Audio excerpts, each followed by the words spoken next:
Hi everyone, konnichiwa, it's Ryu from Japan. And today I got a request to do a reaction video to 12 things not to do in Japan. So I'm gonna be watching and doing a reaction, so please enjoy.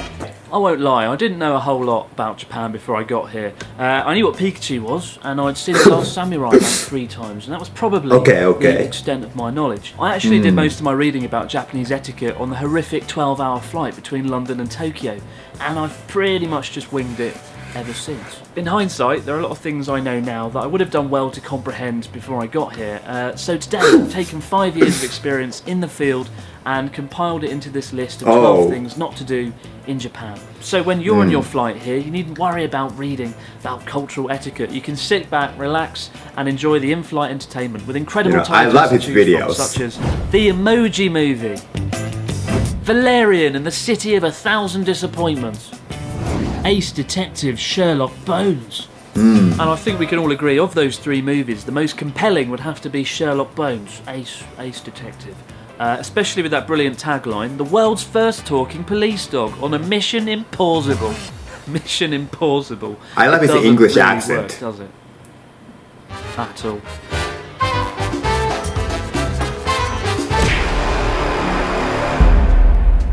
So walking down the street whilst eating and drinking isn't illegal. You're not going to get shouted at and you're not going to get arrested by Ace Detective Sherlock Bones. But what you will get is the stare of disapproval. A lot of people don't know this one until you get here and never see anyone doing it. What you'll find is if someone wants to eat or drink something quickly outside, they'll buy at the convenience store and then eat it or drink it out the front. Same with vending machines. If they buy something from the vending machine, they'll drink it there and then next to the vending machine. The main reason is people are very conscious about keeping the streets clean here, and you don't want to ruin someone else's day by having them walk through your spilt coffee. That said, all you need to do to avoid the stare of disapproval is just stop and eat and drink whatever it is there and then. Maybe it's on a bench, maybe you're just standing at the side of the road, whatever. Just don't walk whilst eating and drinking and you'll be alright. Alright, so this is true, but people still do it though. Like, one thing that's different from Japan and Western world is that in Japan you can still drink outside. Like, you can drink alcohol outside, like walking, and I see people doing it at nighttime mostly. But he's right though. Like, if he like walks and like eats and drink during daytime, it's kind of strange, but like people still do it. In the nighttime, people do it more, I feel. Yes. Don't. 3 things to point out here. Number 1, never put your chopsticks upright into the rice, as this is part of a ritual conducted at funerals when offering rice to the spirits of the deceased. Similarly, number 2, never pass things from chopstick to chopstick, because again, this is done during funerals to pass the bones of cremated relatives. So that kind of imagery doesn't go down well over dinner, as you'd expect. Probably best not to conjure up imagery surrounding death before you've even had your lunch. Oh, and thirdly, don't do the rubbing of the chopsticks. You know when you open wooden chopsticks, you like to do that to get rid of the splinters, and just because it's fun. Everyone loves doing that, right? But don't do it in Japan because it's seen as rude to the owner, because you're basically saying, oh, your chopsticks are probably cheap, which, let's face it, they probably are. But in fact, they usually definitely are.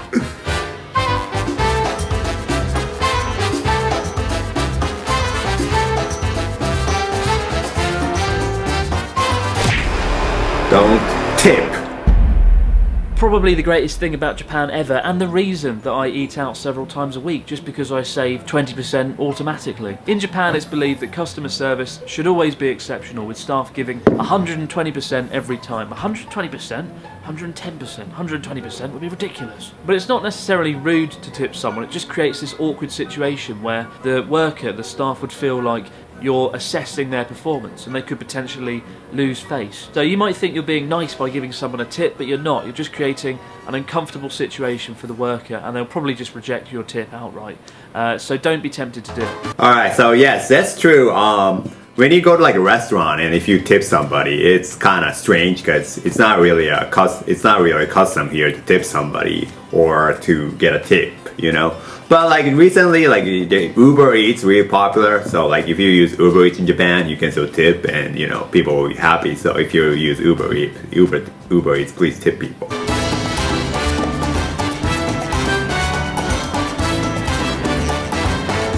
Wait. There's a real emphasis on being mindful when you're using public transport in Japan that's often completely absent in many countries. Numerous of the times that I've been riding a train in the UK and someone nearby has been screaming at their partner down the phone, and I felt like I was part of the argument, like some kind of unpleasant 4D experience. But given Japan's density, it's especially important to be mindful when you're stuffed in a train alongside fellow commuters, many of whom are sleeping as well. With that in mind, don't ever talk on your phone on the train. That's a massive no thing to do here, and even talking loudly is looked down upon. If you're on a local train or a subway train and you get a phone call, just ignore it until you get off. And if you're on a bullet train, you can go to the little compartment in between the carriages and take your call there.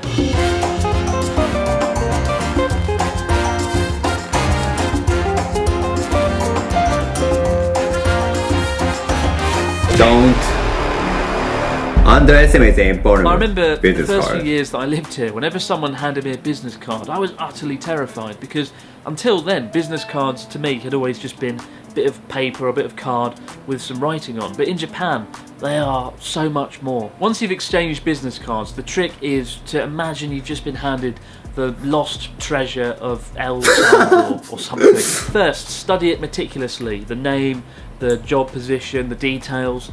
And then either put it in your business card holder or just put it on the desk if you're at a business meeting. Just put it on the table. Never play around with business cards or put them in your back pocket, because they're seen as a physical extension of the person themselves, and you don't want to stuff somebody's physical extension down your back pocket. If you're doing business in Japan, always carry business cards. You don't want to be that awkward foreigner who stood there writing out their name and number 50 times in 1 hour on the back of a tissue. And for the record, I am usually that awkward foreigner scribbling down my details, because I do and subsequently I hate myself when it happens. Yes.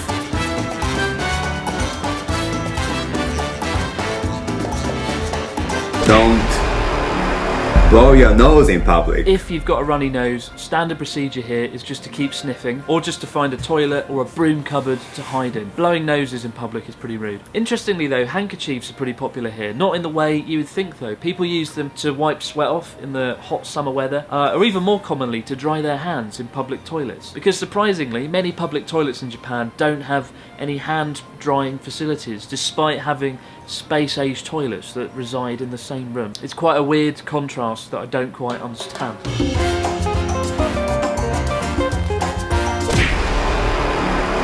Don't get physical. Physical contact in Japan isn't really a thing. You'll bow a lot, you'll nod enthusiastically daily, but occasionally you might shake hands with someone if they're a good friend or a business client that you get on well with, but generally I avoid it unless someone makes the first move. And hugging in particular doesn't go down well. It's just met with expressions of awkwardness This and is true. despair. And also amongst couples, public displays of affection are phenomenally rare here, so don't be surprised if you get the stare of disapproval if you're kissing your partner frantically in the street. And I think that it should definitely be this. Don't be overly opinionated. If you're the sort of person who feels the need to have a debate or an argument about things, or throw your opinions out there constantly, people will find you obnoxious and dislikable and probably just avoid you. Embedded heavily within the culture is this idea of keeping harmony and avoiding conflict at all costs. And it's a lot easier to do that when people aren't at each other's throats, throwing around opinions. Sometimes it can be frustrating when people are just unwilling to speak their minds or give you a clear yes or no answer. I mean, one time, one of my colleagues when I was teaching, I asked him, do you have any pets? And he said to me, maybe my cat is dead. I was like, maybe your cat is dead? What does that mean? It is dead or is it not dead? It's not Schrodinger's cat, is it? It turned out the cat was definitely dead, but he was just the sort of person that always liked to use the word maybe and just not express certainty. But if there's one reason I've never seen a fight anywhere in Japan in the last 5 years, it's probably this reason: that people are a lot more careful about expressing their opinions and holding back what they really think. Alright, so about this, I have something I want to tell you. It's true that Japanese people are like not straightforward, but like for me, like as Japanese, I kind of like that better, because like when you are like trying to like discriminate people or like say bad things about people, like when people try to say bad things to me, they don't I don't want people like say like that straightforward. They'll be like, oh, you suck or something like that, you know? Like I don't want people telling that to me. If I ask a girl out, you know, if she'd be like, I'm busy that day, I'm busy, you know, I prefer that than like, you know, I'm not, then telling me that, you know, I'm not her type or anything, you know what, you know, like, you know, no Japanese way is sometimes very useful, so yeah. Play. Yeah, I couldn't be bothered to film that Forget to take off your shoes. Already anyway. When visiting someone's house or entering a public building like a school or going to a hot spring, you take off your shoes and switch to slippers before you go in. The easiest way of knowing if you have to change your shoes is there'll be a change in elevation in the floor. So when you go in, there'll be a little stair, and that's when you know. This is the one thing on the list where failing to stick to the rules will have noticeable results. A few years ago, a friend and I visited a public bathhouse in Kyoto, and we went in, and you're supposed to take your shoes off. For some reason he didn't. I don't know why. I don't think he noticed or saw. There was a little old woman sitting behind the entrance counter where you kind of pay, and when we walked in, she saw that he still had his shoes on, and she shot up with terrifying energy and ran over and grabbed him and took him to the front and was like, get your shoes off, get your shoes off. And that image has stayed burnt into my mind. This quiet little old woman suddenly becoming so alive and animated by this terrible event. And ever since then, I've never forgotten to take my shoes off when entering a building. This not only in Japan, but like, you know, Asian countries, I think you take off your shoes. So if you're not only Japan, but if you go to other Asian countries, make sure to take off your shoes if you're not like from Asia. Yes, play.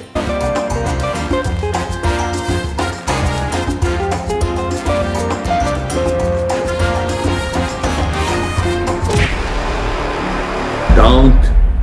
For whatever reason, rubbish bins and trash cans are disturbingly rare in Japan. Outside of convenience stores, it can be a nightmare to find one. And the reason I put this on the list is because so many people, so many of you guys message me on Twitter saying, I'm in Tokyo and I can't find a bin, what should I do? I've wandered through Tokyo for up to 20 minutes sometimes just in search of a bin and can't find one. The streets though, despite that, are shockingly clean here because people, if they can't find a bin, they just take the rubbish home with them. It can feel like some kind of mini game sometimes, going in search for a bin, because when you do find a bin you feel a real sense of achievement. But despite that, don't be tempted to litter, just keep trying and you'll find a bin one day. You know, what's cool about Japan is that even if there's no bin, but it's, you know, the city is still clean, you know. Yes, we like it clean. Right?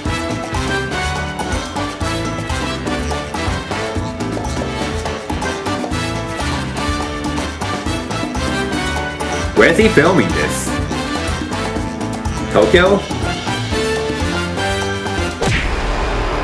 Don't.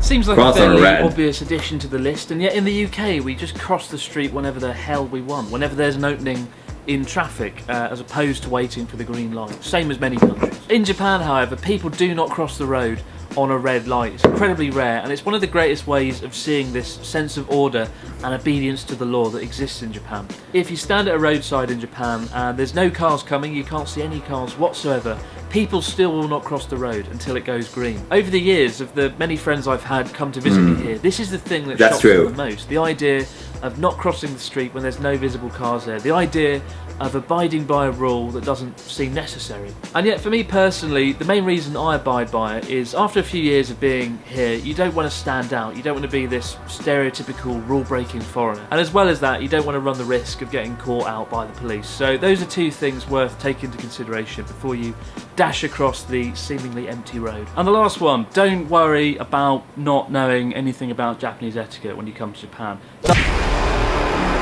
Don't As I worry said about not knowing Japanese there aren't etiquette. any real consequences to not following any of these things, apart from maybe the footwear one. That's quite scary. You don't want to get dragged off by an old woman. The reason I say don't worry too much is because I find a lot of people come here and they're very nervous and very anxious about following the etiquette they don't really comprehend. And that includes even me. When I came here, I didn't know anything. And I was constantly anxious and nervous that I was making mistakes. But really, as a foreigner in Japan, you get kind of a free pass to make mistakes. People are understanding and they're kind and they will let you off. So don't become too nervous about following all the rules. Do your best, but don't become a nervous wreck. So those are my 12 things not to do in Japan. But what have I missed out? Let us know in the comments section below. I've probably missed out. Don't ever be late. And don't enter a bath or a hot spring without having a shower first. Those are probably the other two key ones that I've missed out. And now they're on the list, so this is actually 14 things not to do in Japan, so bonus stuff there. It's Christmas, so you get extra content. Happy Christmas. So that's Natsuki, right? They're happy you don't. You and never did one, but of their young. Okay, so that was 12 things not to do in Japan by Abroad in Japan. His videos are really awesome and I really like his videos, and this video is really good. Like it feels like I'm like actually like learning about my culture once again, you know? It's cool. It's cool to see how like non-Japanese people view Japan, and it's a good study for me, I think. Yes, so if you guys have any more recommendations what I should check, please leave in the comment section below, and please subscribe to the Abroad from Japan channel as well. Alright, so thank you for watching today. If you like this video, please give thumbs up and subscribe to my channel and check out my videos. I also play some music in Japanese. I do some Japanese lessons online, so please check that out as well. Alright, so thank you for watching today. See you. Sushi, tempura, arigato, konnichiwa. Sushi, tempura, arigato, sayonara.